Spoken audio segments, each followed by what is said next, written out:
Newton formula in optics.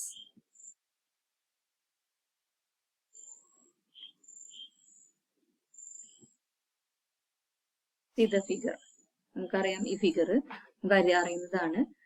ഇതെന്താ, ഇതൊരു lens ആണ് അല്ലെ. This figure is the formation of image of a convex lens, image by a convex lens. See, at O, object is placed. At I, image is formed. Where there are 3 rays are coming from the object. 1, 2, and 3.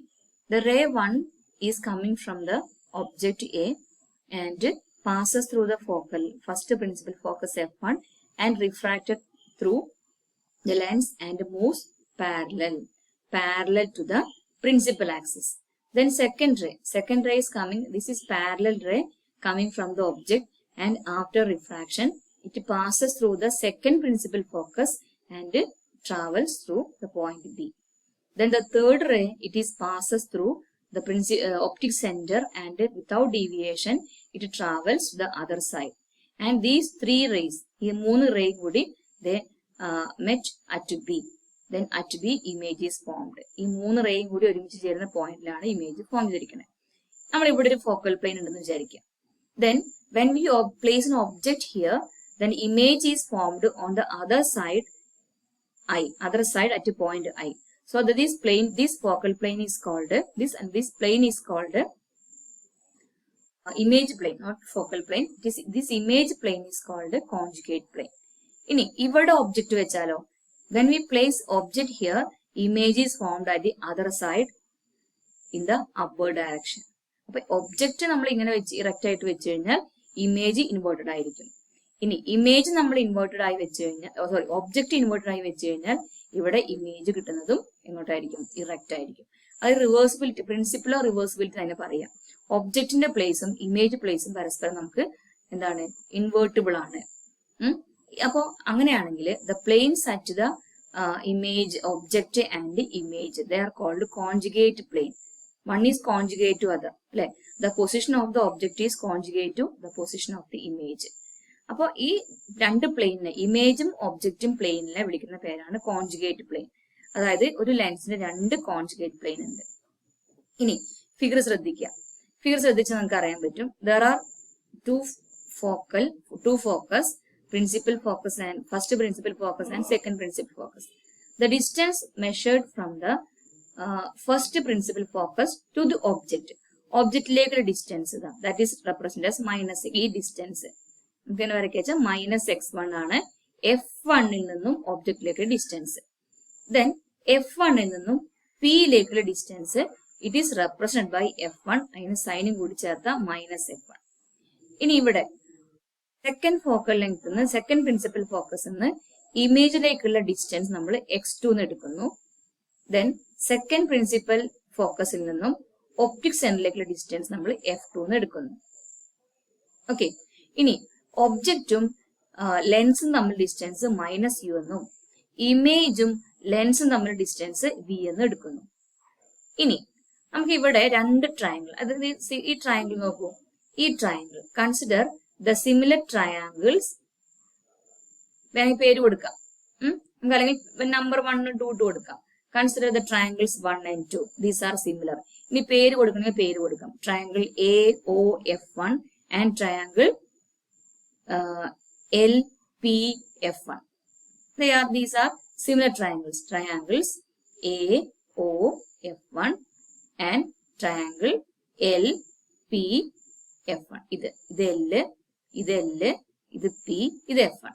അപ്പൊ നമുക്കറിയാം similar ട്രയാങ്കിൾസിന്റെ similar sides ratio equal ആയിരിക്കും അല്ലെ.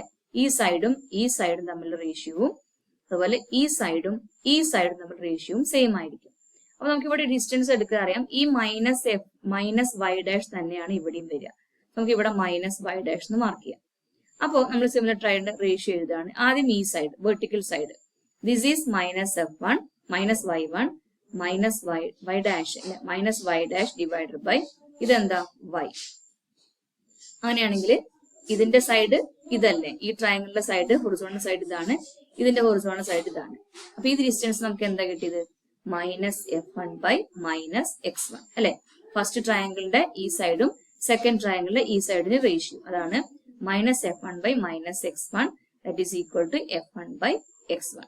Similarly ഇപ്പുറത്തും ഉണ്ട് നമ്മുടെ conjugate triangle. ഇപ്പുറത്തെ triangle ഏതൊക്കെ എടുക്കുക? ഇതും പിന്നെ ഈ ട്രയാങ്കിൾ. ഇത് രണ്ടുമാണ് നമ്മുടെ ട്രയാങ്കിൾസ് വരും, സിമിലർ ട്രയാങ്കിൾസ് വരും.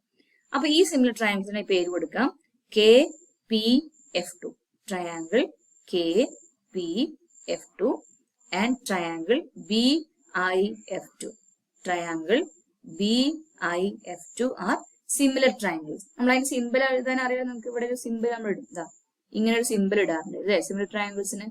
ഓക്കെ, ഇവിടുത്തെ ലെങ്ത് ഹൈറ്റ് നോക്കാം. ഈ ഡിസ്റ്റൻസ് -y', അതിന്റെ കറസ്പോണ്ടിങ് ഡിസ്റ്റൻസ് ഇവിടെ y അല്ലെ. ഇവിടെ -y' ആണെങ്കിൽ കറസ്പോണ്ടിങ് പ്ലേസ് ഇവിടെ, ഡിസ്റ്റൻസ് സൈഡ് ഇവിടെ വരും, y ഈസ് ഈക്വൽ ടു. ഇനി ഇതിന്റെ ഡിസ്റ്റൻസ് x2, ഇതിന്റെ കറസ്പോണ്ടിങ് ഡിസ്റ്റൻസ് f2. ഇത് നമുക്കറിയാം. This is equation number 1, this is equation number 2. The LHS of equation 1 and 2 are equal, so RHS should be equal. So we can write ഇതിന്റെ LHS എന്താ വരുന്നത്? LHS is x1 അല്ലെ. First ഇതിന്റെ LHS -y' ആണ്, ഇതിന്റെ LHS -y' ആണ്. So we can write f1/x1 equal to x2/f2. Cross multiply ചെയ്ത് കഴിഞ്ഞാൽ we can write f1/f2 equal to x1/x2 or x1/x2 is equal to f1 into f2. This equation is called Newton's formula or Newton's equation. x1/x2 is equal to f1/f2. ഇനി ഈ ലെൻസിന്റെ ഈ സൈഡും ഒരേ medium ആണെങ്കിൽ എന്ത് ഈക്വൽ ആയിരിക്കും? ഇതിന്റെ ഫസ്റ്റ് പ്രിൻസിപ്പൽ ഫോക്കസും സെക്കൻഡ് പ്രിൻസിപ്പൽ ഫോക്കസും ഈക്വൽ ആയിരിക്കും, പക്ഷെ ഓപ്പോസിറ്റ് ഡയറക്ഷൻ അല്ലെ. ഫസ്റ്റ് പ്രിൻസിപ്പൽ ഫോക്കസ് ഇങ്ങോട്ട് പോസിറ്റീവ് ആയിരിക്കും, സെക്കൻഡ് പ്രിൻസിപ്പൽ ഫോക്കസ് നെഗറ്റീവ് ആയിരിക്കും. ഈ രണ്ടും എന്തായിരിക്കും? ഈക്വൽ ഡിസ്റ്റൻസും ആയിരിക്കും. അപ്പൊ നമുക്ക് എന്ത് കൊടുക്കാം? അവിടുത്തെ ഈക്വൽ ഡിസ്റ്റൻസ് നമുക്ക് ഇവിടെ -f1 ഈക്വൽ ടു f2. നമുക്ക് എന്ത് കൊടുക്കാം? f എന്ന് കൊടുക്കാം. അങ്ങനെയാണെങ്കിൽ നമുക്ക് x1 x2 ഈക്വൽ ടു, അതായത് ഇപ്പുറത്തേക്കുള്ള ഡിസ്റ്റൻസ് അല്ലെ, ഇങ്ങോട്ടുള്ള ഡിസ്റ്റൻസ് എന്തായിരിക്കും വരിക? -f അല്ലേ. ഇവിടേക്കുള്ള ഡിസ്റ്റൻസ് f വരും അല്ലെ. അപ്പൊ -f into f that is equal to -f square. So x1 x2 equal to -f square.